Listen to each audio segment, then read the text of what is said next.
Puluhan rumah warga di Kampung Bendungan Jatinegara, Jakarta Timur terbakar.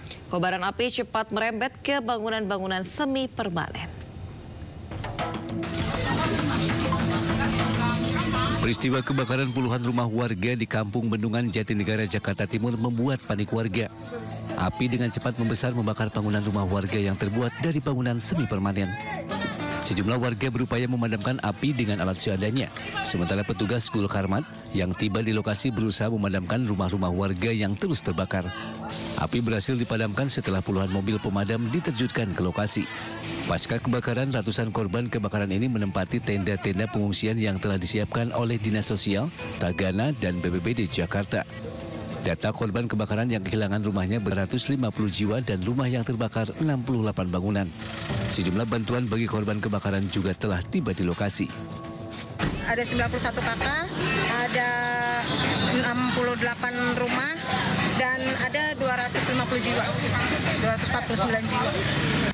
Diduga kebakaran terjadi dari kompor gas meledak saat digunakan memasak di salah satu rumah warga. Dari Jakarta, Rio Manik, iNews melaporkan. Pemirsa, longsor terjadi di sejumlah tempat di Kabupaten Karo, Sumatera Utara. 16 orang menjadi korban, 9 orang dinyatakan selamat dan 7 lainnya hilang.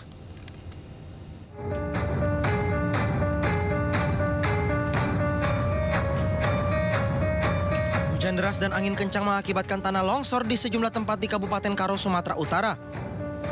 Salah satunya longsor terjadi di Desa Semangat Gunung, Kecamatan Merdeka, Kabupaten Karo, Sabtu kemarin.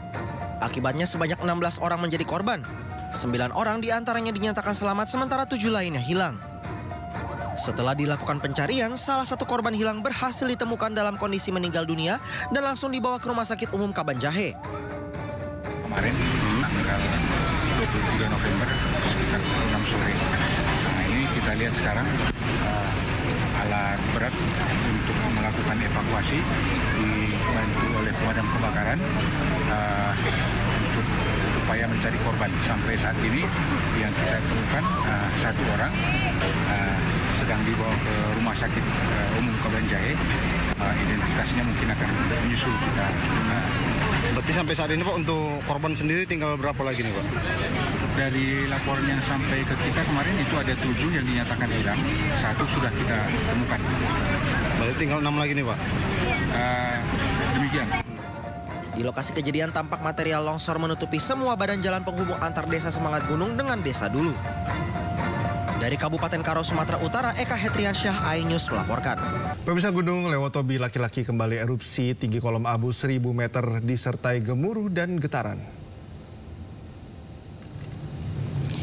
Gunung Lewotobi laki-laki di Nusa Tenggara Timur kembali erupsi. Tinggi kolom abu teramati sekitar 1000 meter di atas puncak. Gunung Lewotobi laki-laki berada pada status level 4 atau awas. Masyarakat di sekitar Gunung Lewotobi laki-laki diimbau untuk tidak melakukan aktivitas 7 km dari pusat erupsi.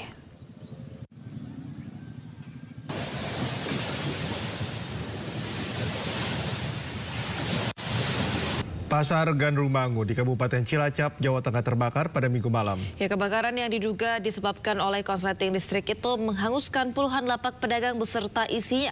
Meski tidak ada korban jiwa, namun kerugian ditaksir mencapai ratusan juta rupiah. Allahu Akbar, ya Allah, kios ngulon gede banget.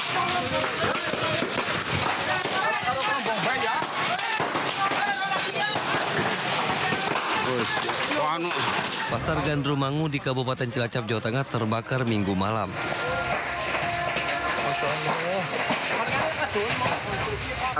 Pasar Gandrung, kebakaran. Kebakaran terjadi di los ketiga yang berada di area belakang pasar. Api pertama kali muncul di lapak pedagang yang berada di tengah-tengah los. Warga berusaha memadamkan api dengan alat seadanya namun gagal. Sedikitnya 20 lapak pedagang yang menjual pakaian, bumbu dapur, dan perabotan rumah tangga ludes terbakar. Petugas pemadam kebakaran datang ke lokasi untuk padamkan api.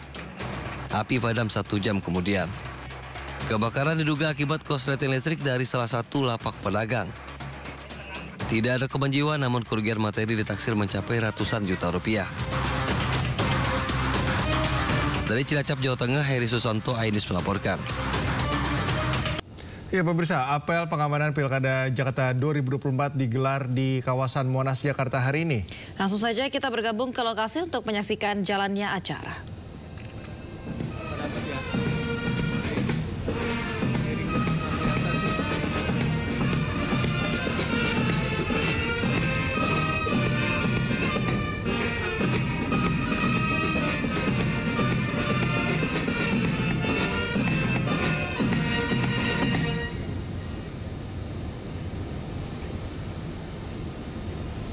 Ya, pemirsa, kita sama-sama melihat bahwa apel pengamanan Pilkada 2024 di Jakarta, tepatnya di kawasan Monas, sudah berlangsung. PJ Gubernur Jakarta, kemudian Pangdam, kemudian juga Kapolda Metro Jaya telah hadir.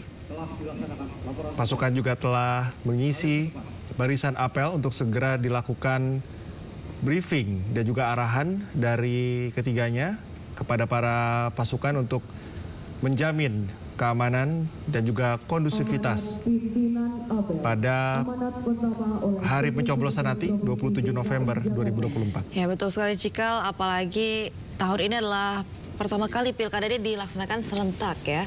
Jadi memang pengamanannya pada tanggal 27 November mendatang ini tentunya harus dilakukan secara lebih ekstra. Betul, karena kalau ada sedikit saja celah, apalagi di masa tenang, maka akan ada gesekan yang pastinya 2 kali lebih keras kalau dibandingkan dengan bukan di masa tenang. Jadi aparat keamanan ini, termasuk TNI dan Polri, Satpol PP juga dari Pemprov, ini harus betul-betul memastikan tidak ada pelanggaran dan juga menjamin keamanan.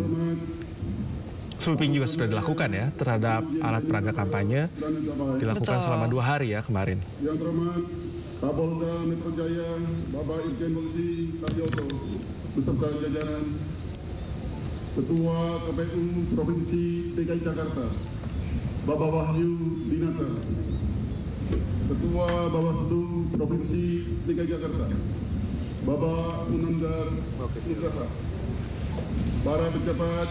Ya, saat ini kita simak PJ Gubernur Jakarta sedang memberikan arahan kepada pasukan yang tengah bersiaga di lapangan Monas.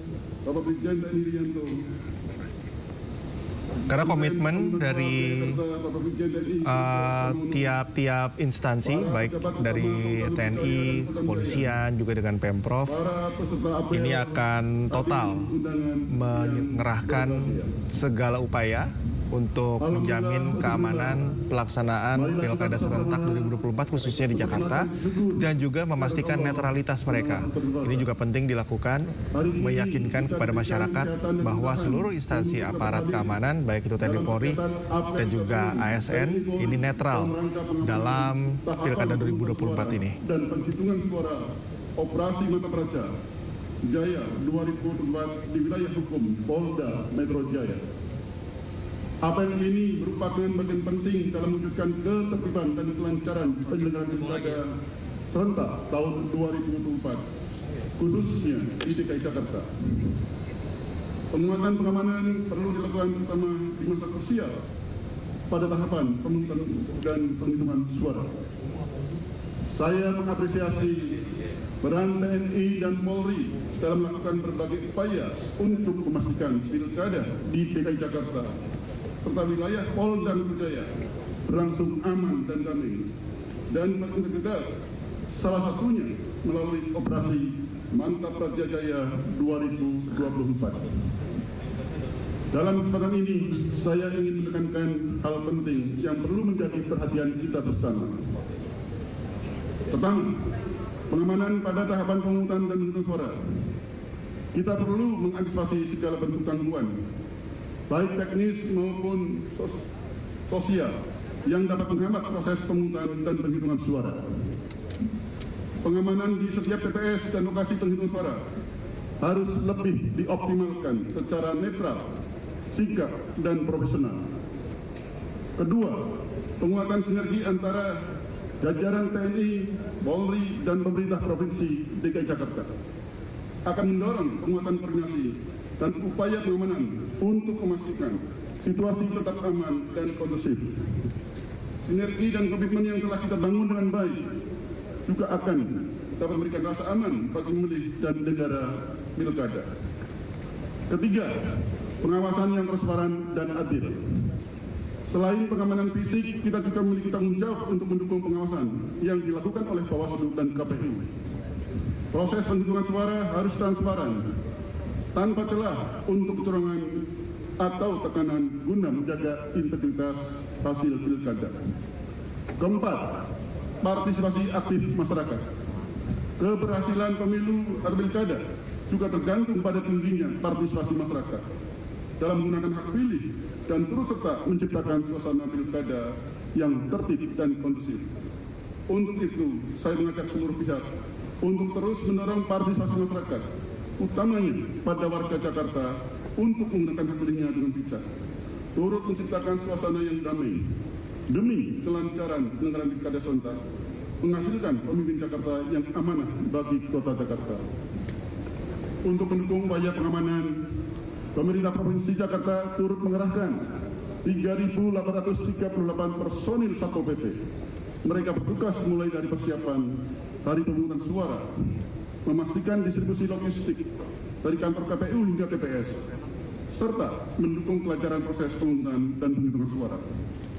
Tidak hanya itu, seluruh jajaran pemerintah Provinsi DKI Jakarta yang berada di tingkat provinsi sampai dengan wilayah di jajaran wali kota, camat, dan lurah akan turut serta dalam mendukung kelancaran seluruh tahapan. Sinergi, kehadiran, dan kesiapan personil diharapkan dapat mencegah potensi gangguan di lapangan sekaligus mendukung terciptanya situasi yang kondusif selama pemungutan dan penghitungan suara berlangsung. Mari kita bersama menjaga integritas dan kepercayaan masyarakat dengan memastikan penyelenggaraan pilkada berjalan sesuai dengan prinsip demokrasi. Semoga Allah Subhanahu wa Ta'ala, Tuhan Yang Maha Esa, memberikan ridhonya kepada kita dalam penyelenggaraan pilkada yang berkualitas, bermartabat, sesuai dengan asas pemilu, luber, jurdil, langsung, umum, bebas, rahasia, jujur, dan adil. Terima kasih. Billahi taufiq wal hidayah. Wassalamualaikum warahmatullahi wabarakatuh. Om Santi Santi Om, Namo Buddhaya, dan salam kebajikan. Selanjutnya amanat oleh Kapolda Metro Jaya.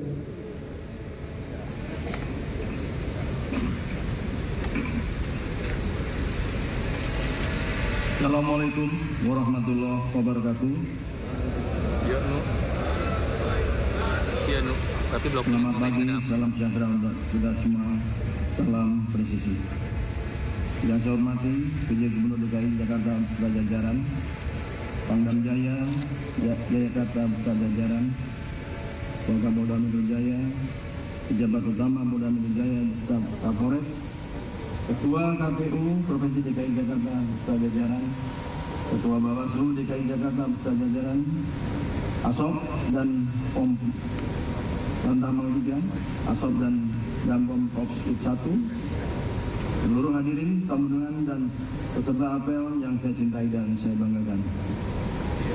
Puji syukur marilah kita panjatkan kehadirat Allah Subhanahu wa Ta'ala, Tuhan Yang Maha Kuasa, yang pada pagi ini telah masih memberikan kesehatan kepada kita dan kita bisa hadir dalam apel gabungan TNI Polri dalam rangka pengamanan tahapan dan penghitungan suara Operasi Mantap Praja Jaya 2024 di wilayah hukum Polda Metro Jaya.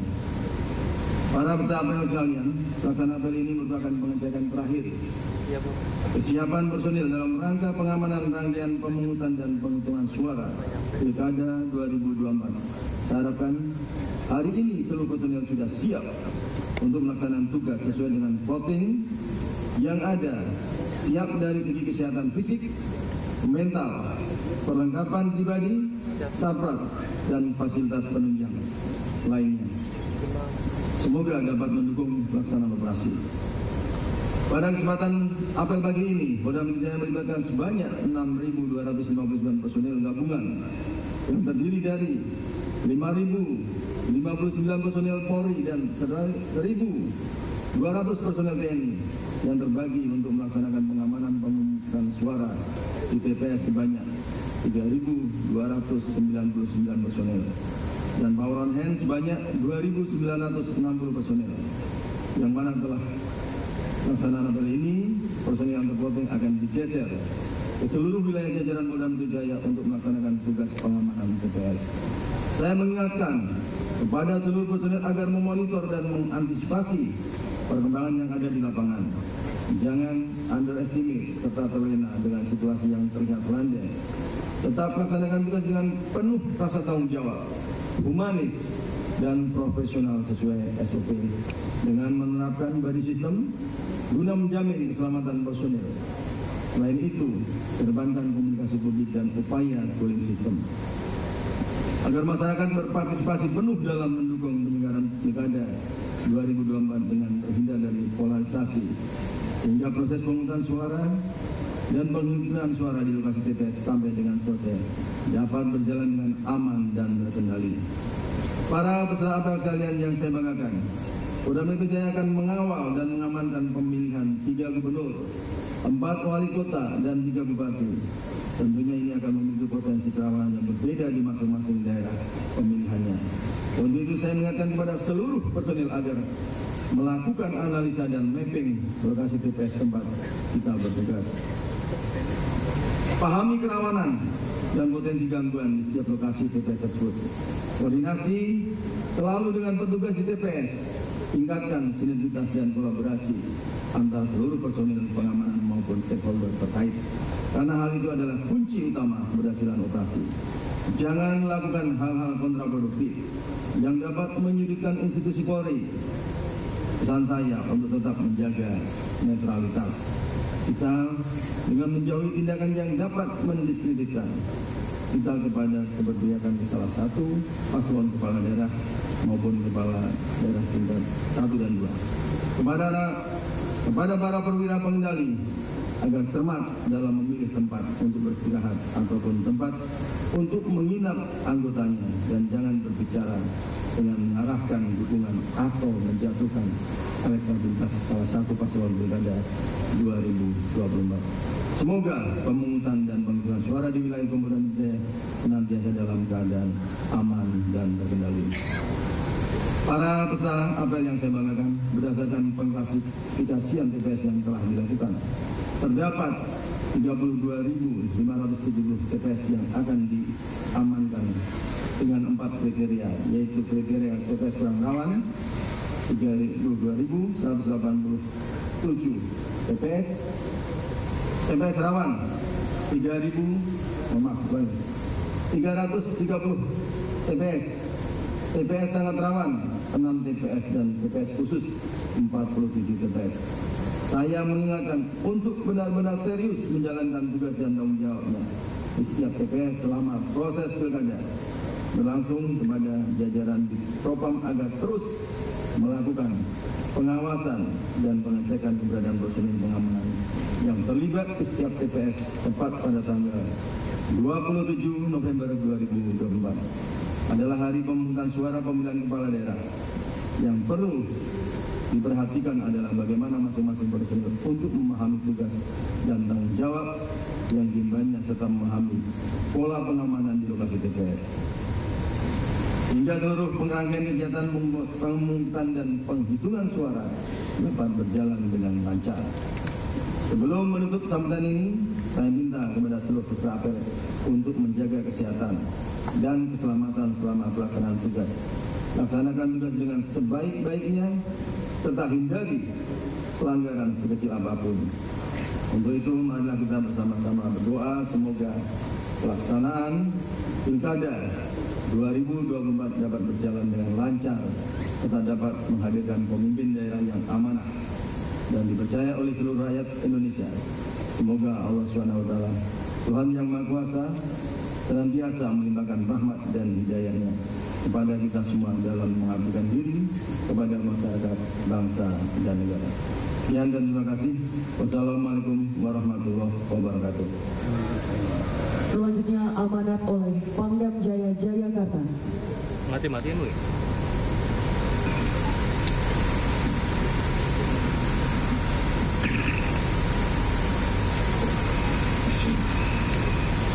Assalamualaikum warahmatullahi wabarakatuh.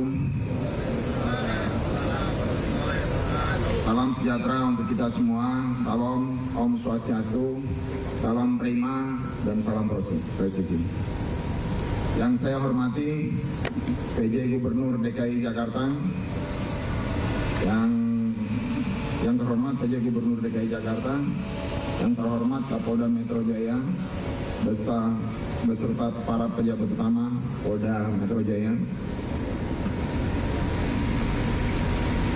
Yang saya hormati Ketua KPU, yang saya hormati Ketua Bawaslu DKI Jakarta,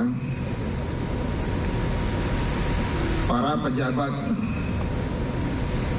Provinsi DKI Jakarta, Kodam Jaya, para tamu undangan, para peserta apel yang saya cintai dan saya banggakan. Sebagai insan yang beriman dan bertakwa, marilah sama-sama kita senantiasa memanjatkan puji syukur kehadirat Tuhan Yang Maha Esa, karena atas limpahan rahmat dan karunia-Nya, pada hari ini kita dapat mengikuti acara apel gabungan TNI Polri dalam rangka pengamanan tahapan pemungutan dan penghitungan suara Operasi Mantap Praja Jaya tahun 2024 di wilayah hukum Polda Metro Jaya dalam keadaan sehat walafiat.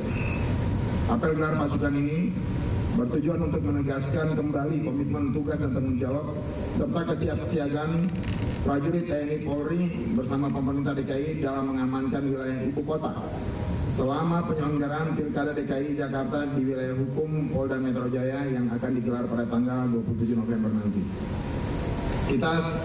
Kehadiran kita sangat diperlukan dalam menjaga kondusivitas, keamanan dan ketertiban baik menjelang maupun saat pemilu. Menetralisir situasi permasalahan yang terjadi sekecil apapun di wilayah DKI Jakarta. Sebelum mengakhiri amanat saya tekankan agar menghindari sikap arogansi dan selalu bersikap humanis pada saat bertugas. Jaga sinergitas dan soliditas dengan para tokoh masyarakat, tokoh agama, dan instansi terkait lainnya. Laporkan setiap perkembangan kepada atasan masing-masing secara berjenjang. Demikian amanat saya, semoga Tuhan Yang Maha Kuasa senantiasa memberikan bimbingan dan perlindungan kepada kita dalam melanjutkan pengabdian kepada bangsa dan negara yang kita cintai. Sekian dan terima kasih. Wabillahi wadaya. Assalamualaikum warahmatullahi wabarakatuh. Selamat pagi. Salam sejahtera untuk kita semua. Om Santi, Santi, Santi Om. Salam prima, salam presisi.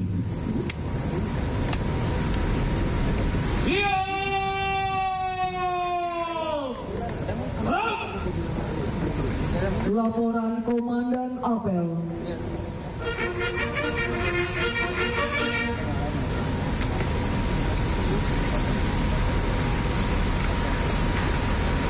Apel gabungan TNI Polri telah dilaksanakan. Laporan selesai. Terima kasih. Bubarkan. Stop lo kayaknya. Masih naik lo. Penghormatan pasukan. Kepada Inspektur Apel. Hormat senjata. Ya, tadi penyambutan atau keterangan dari Pangdam Jaya Maijen TNI Rafael Granada Baai sekaligus melengkapi sambutan yang sudah disampaikan oleh PJ Gubernur DKI Teguh Setiabudi dan juga Kapolda Metro Jaya Irjen Pol Karyoto. Ya, kita harap bersama bahwa ini Pilkada serentak 2024 yang akan dilaksanakan pada hari Rabu 27 November 2024 akan berjalan dengan lancar, terutama bagian pengamanannya ya, Cikal ya. Ya Allah, dengan rahmat-Mu pagi ini kami melaksanakan apel gabungan TNI Polri. Memasuki masa tenang Pilkada, ratusan alat peraga kampanye pasangan calon gubernur Jakarta pagi tadi ditertibkan petugas di sepanjang jalan protokol Jakarta Pusat. Pembersihan APK merupakan tindak lanjut dari penertiban yang digelar serentak oleh Bawaslu bersama Pemprov DKI.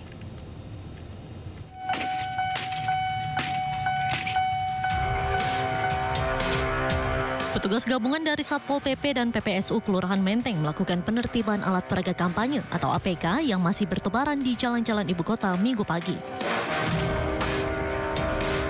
Beragam alat peraga kampanye berupa poster, baliho, spanduk, hingga stiker yang masih menempel di dinding, pohon, serta fasilitas umum langsung dibongkar petugas. Pembersihan ini merupakan lanjutan dari penertiban yang digelar serentak pada Minggu dini hari, mengingat sudah memasuki masa tenang pilkada. Pihak Bawaslu sebelumnya juga telah memberikan teguran kepada semua tim sukses paslon agar melakukan penertiban mandiri. Namun karena tak digubris, maka penertiban pun dilakukan Bawaslu dengan melibatkan Pemprov Jakarta. APK ini dari semalam. Semalam tuh kita ada apel 2 kali di Silang Monas sama di kecamatan. Kita di Kecamatan Menteng ya.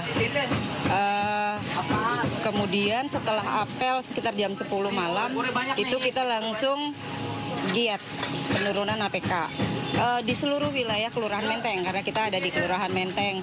Tentunya di jalur protokol juga di dalam-dalam. Nah, pagi ini kita meneruskan sisa-sisa dari yang telah dilakukan semalam. Semalam tuh selesai sampai setengah 4, kemudian sudah dilaporkan. Nah, ini kita lanjut. Hari ini pagi jam 7 tadi kita ada kegiatan kerja bakti. Ini masih berlanjut kegiatan kerja baktinya, sebagian juga melanjutkan penurunan APK. Seperti diketahui, mulai pukul 00 waktu Indonesia Barat Minggu dini hari telah memasuki masa tenang kampanye. Masa tenang akan berlangsung selama 3 hari hingga pelaksanaan pemungutan suara pada Rabu 27 November 2024. Dari Jakarta, Randi Sanjaya, iNews melaporkan. Penertiban alat peraga kampanye sebagai komitmen memastikan pilkada berjalan sesuai aturan serta menjunjung tinggi sportivitas, menciptakan masa tenang yang tertib, aman, dan damai. Pemerintah kota juga akan menindak tegas bagi para ASN yang berkampanye di masa tenang.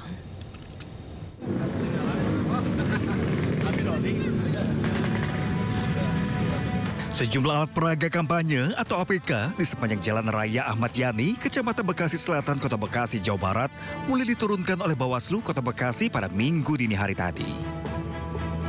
Penurunan APK juga dilakukan secara serentak di seluruh kecamatan dan juga kelurahan yang juga melibatkan KPU Kota Bekasi, Satpol PP, Dinas Perhubungan Kota Bekasi, Polres Metro Bekasi, dan juga TNI. Bawaslu Kota Bekasi juga meminta kepada masing-masing calon wali kota dan wakil wali kota Bekasi untuk membantu penurunan APK yang dipasang. Untuk sementara ini APK yang sudah ditertibkan ya, nantinya ditaruh di masing-masing kecamatan ya, maupun juga nanti di masing-masing kelurahan. Nantinya ada jangka waktu, kami juga menghimbau ke seluruh paslon ya, maupun juga tim kampanye maupun juga tim sukses untuk dapat diambil ya. Ada jangka waktunya, jika tidak diambil berarti nantinya berhak ya untuk kami tertibkan ya, ataupun kami musnahkan. Pemerintah Kota Bekasi juga memastikan akan menindak tegas kepada ASN Kota Bekasi yang melakukan kampanye dan mendukung salah satu paslon di masa tenang. Senantiasa mengingatkan jajaran ASN dan PKK Kota Bekasi ya, jangan sampai ikut politik praktis. Nah, saya tentu kalau tidak ada laporan dari rekan-rekan semua yang tidak tahu, kita juga intensif sudah mengingatkan. Berarti akan menindak tegas nggak Pak ketika ada ASN ataupun pejabat Pemkot yang melakukan? Ya pasti kita tindak tegas, apalagi kalau itu sudah rekomendasi.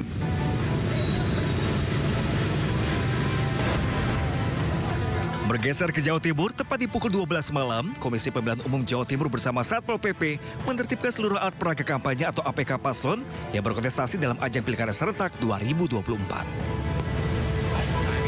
Penertiban mulai dari Jalan Panglima Sudirman menuju Jalan Darmo Surabaya. Tidak hanya petugas KPU dan Satpol PP, penertiban juga dibantu seluruh pendukung masing-masing paslon. Penertiban merupakan bagian dari upaya untuk menciptakan masa tenang yang kondusif menjelang pencoblosan Pilgub Jatim pada 27 November mendatang. Tim Liputan iNews melaporkan. Pemungutan suara pada Pilkada Serentak 2024, Komisi Pemilihan Umum Jakarta meninjau sejumlah persiapan logistik. Ya, seluruh kesiapan logistik pada Pilkada Jakarta 2024 akan dikumpulkan di kantor kecamatan di setiap wilayah.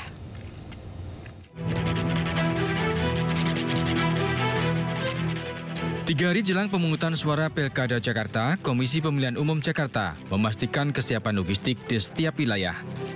Berdasarkan peninjauan, saat ini seluruh perlengkapan logistik telah berada di kantor kecamatan masing-masing wilayah. Perlengkapan logistik Pilkada nantinya akan didistribusikan ke PPS sehari menjelang pemungutan suara.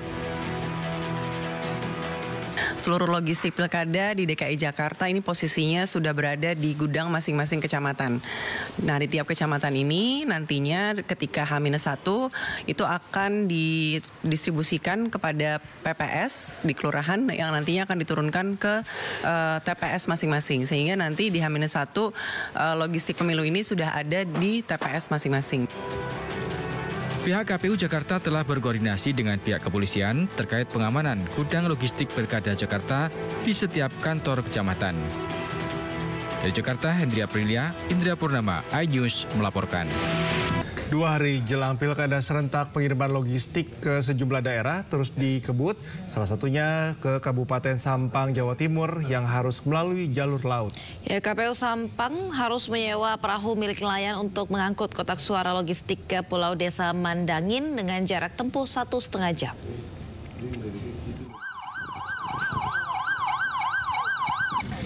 Setelah memasuki masa tenang Pilkada serentak, KPU Kabupaten Sampang Madura juga terus mendistribusikan logistik di 14 kecamatan.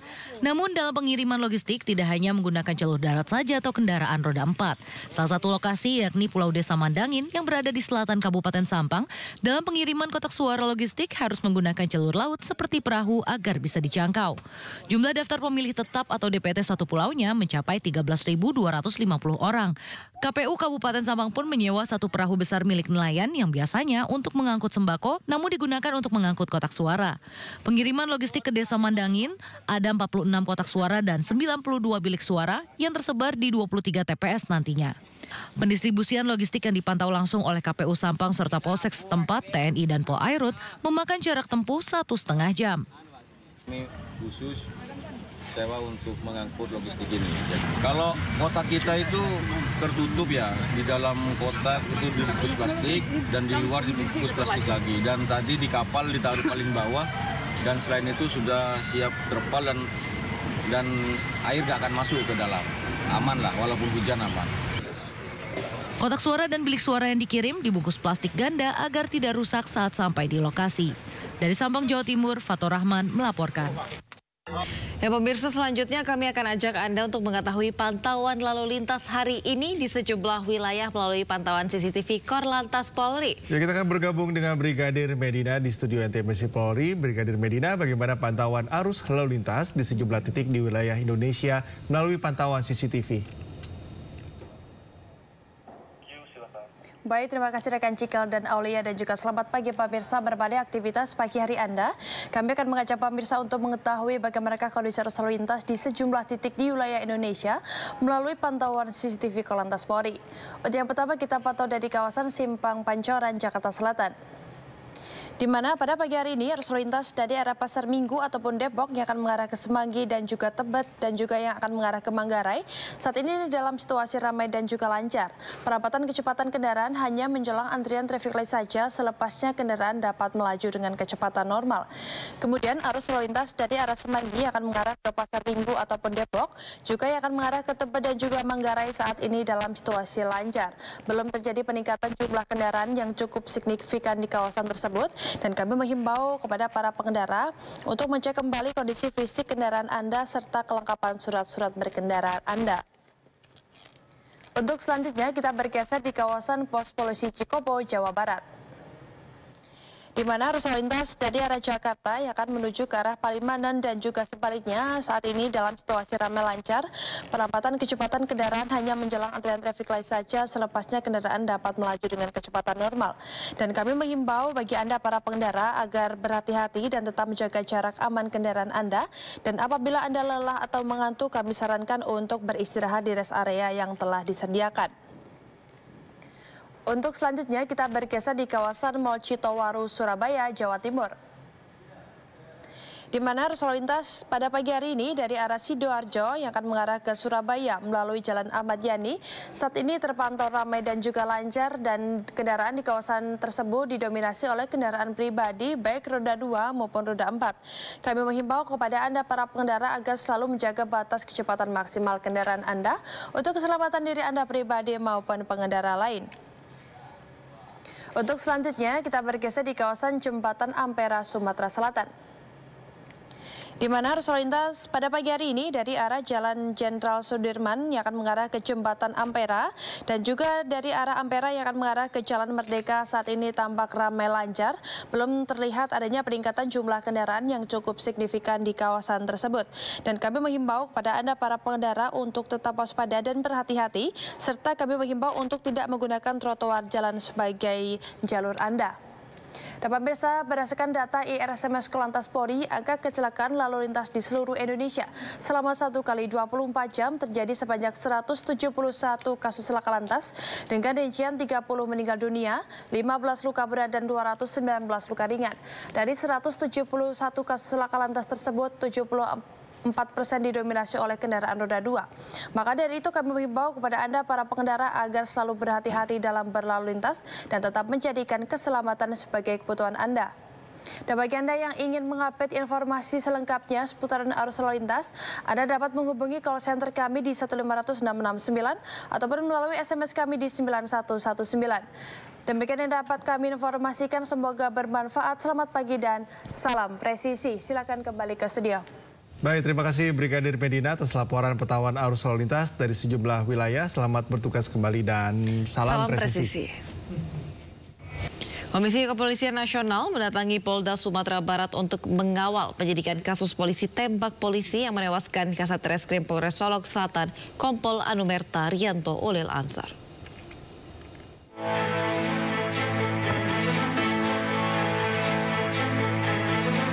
Komisi Kepolisian Nasional Kompolnas RI dipimpin Ketua Harian Irjen Purnawirawan Arief Wicaksono menyambangi Polda Sumatera Barat untuk mengawal kasus penembakan Kasat Reskrim Polres Solok Selatan Kompol Anumerta Rianto Ulil Ansor oleh koleganya AKP Dadang Iskandar. Kedatangan Kompolnas ke Polda Sumbar untuk mendalami fakta dan kronologi dari kasus polisi tembak polisi. Kompolnas juga menemui langsung tersangka AKP Dadang Iskandar yang berada dalam kondisi sehat meski sempat tak mau makan. Yang pertama, kondisi tersangka sudah ada yang baik. Itu penting. Kenapa? Supaya dia bisa memberikan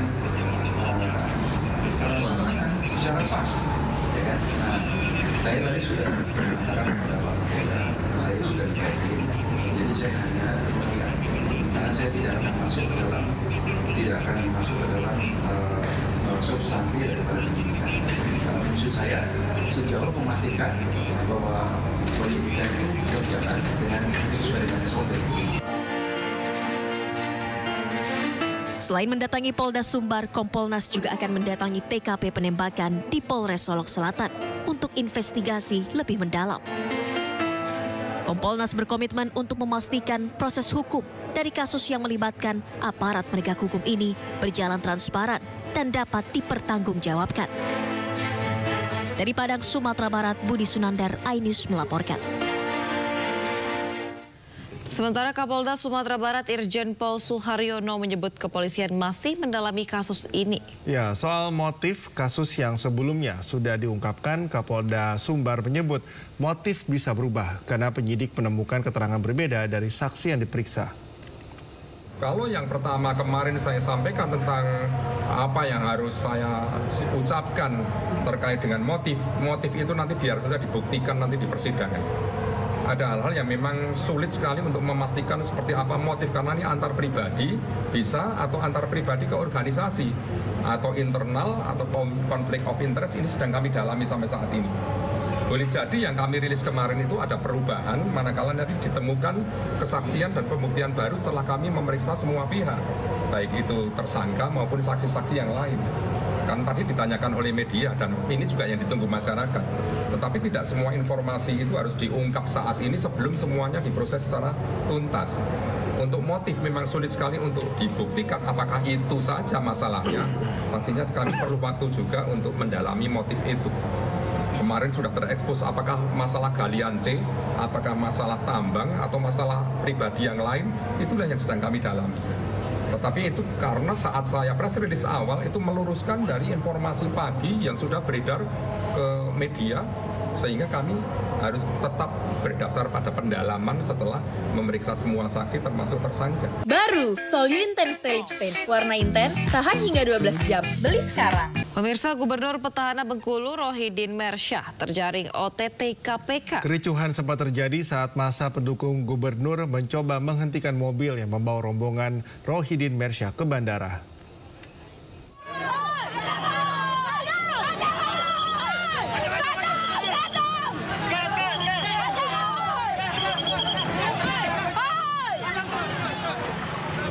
Massa pendukung Gubernur incumbent Bengkulu Rohidin Mersyah sempat menghadang mobil polisi yang digunakan untuk membawa Rohidin Mersyah ke Bandara Fatmawati Bengkulu. Sebelumnya massa sempat berunjuk rasa di depan Mapolresta Bengkulu menuntut kejelasan penangkapan yang dilakukan oleh penyidik KPK terhadap gubernur dan sejumlah pejabat Bengkulu lainnya. Untuk keamanan Rohidin Mersyah dipindahkan ke mobil inafis polisi menuju bandara. Petugas meminta massa menghormati proses penyelidikan, pemeriksaan yang dilakukan oleh KPK. Seperti biasanya, kalau ada pengamanan, apakah itu pengamanan kejadian atau orang dan sebagainya, tentu diawali dengan proses penyelidikan. Penyelidikan itu ya pemeriksaan dan lain sebagainya. Ya. Nah sama, KPK sama kepolisian dengan Polri itu sama. Kalau pemeriksaan ya pemeriksaan dulu. Ya. Nanti press release atau pemberian pernyataan, keterangan dan lain sebagainya itu pasti akan disampaikan. Kapal ini tidak sesuai dengan SOP yang ada. Dari Bengkulu, Endro Dwirawan, iNews melaporkan. Pemirsa, Gubernur Bengkulu Rohidin Mersyah tersangka operasi tangkap tangan atau OTT di lingkungan pemerintah Provinsi Bengkulu telah tiba di gedung KPK Jakarta. Rohidin Mersyah ditangkap terkait dugaan kasus gratifikasi berupa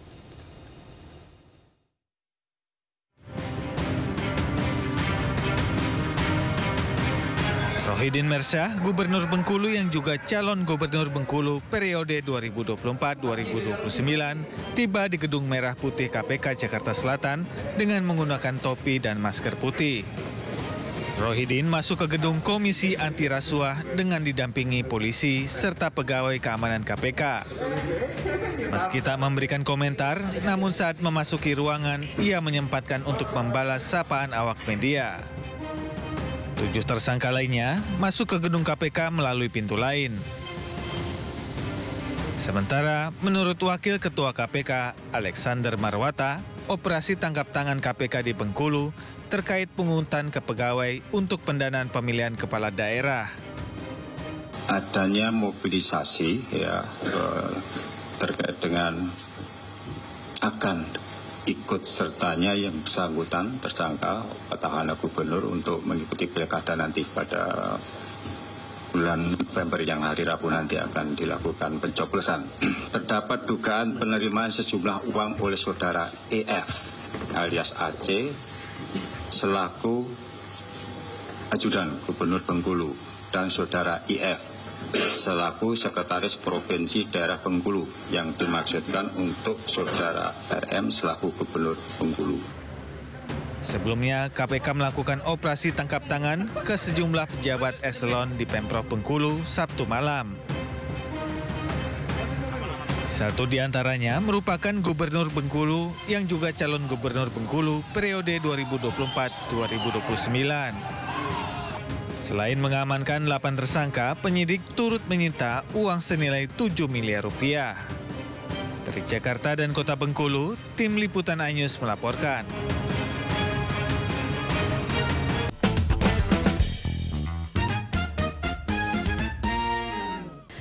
Pemirsa, guru honorer di Konawe Selatan, Sulawesi Tenggara, Supriyani yang dituduh memukul siswanya akan menghadapi sidang putusan di Pengadilan Negeri Andolo. Ya, jelang putusan, guru Supriyani bersama keluarga dan rekan-rekannya menggelar doa bersama.